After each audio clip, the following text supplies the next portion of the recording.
అరుణ భవన్‌లో లంచ్ అయిపోయాక మేము ఆ స్ట్రీట్ ఎక్స్‌ప్లోర్ చేద్దామని ఎళ్తున్నామనమాట. అసలక్కడ ఎళ్తుంటే ప్యారిస్‌లో ఎళ్తున్నట్లేదు. నాకు ఇండియన్ స్ట్రీట్‌లో ఎళ్తున్నట్టే ఉండింది. అక్కడక్కడ ఫారినర్స్ కనిపిస్తూ మొత్తం ఇండియన్సే కనిపిస్తున్నారు. షాప్స్ గూడా అన్నీ ఇండియన్ షాప్సే ఉన్నాయి. ఆ స్ట్రీట్‌లో మన ఇండియాలో దొరికే ప్రతి ఒక్కటి ఉన్నాయి. శారీస్, జ్యువెలరీ, కెఫేస్ ఉన్నాయి, ఫుడ్ ఉంది.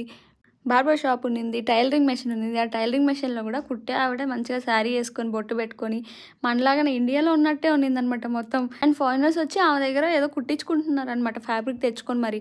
అండ్ ఫ్యాబ్రిక్స్ కూడా అమ్ముతున్నారు ఇక్కడ మన ఇండియన్ ఫ్యాబ్రిక్స్. అండ్ స్టోర్స్ గూడా ఏదో నామ్‌కే వాస్తే పెట్టలేదు. పెద్ద పెద్ద స్టోర్సే పెట్టారనమాట. శారీస్, జ్యువెలరీ చిన్నవాటి నుంచి పెద్దవాటి వరకు.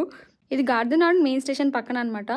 ఎప్పుడైనా ఇండియాని మిస్ అవుతున్నాం అనే ఫీల్ వచ్చిందంటే ఈ స్ట్రీట్‌కొస్తే చాలు. అసలు ఏం మిస్ అవ్వం. మనకి అందరు మన వాళ్ళు ఎక్కువ కనిపిస్తారు. ఫారినర్స్ తక్కువ కనిపిస్తారు. సో, అప్పుడప్పుడు ఇక్కడికి వస్తూ వెళ్తుంటే మంచిదనుకుంటా.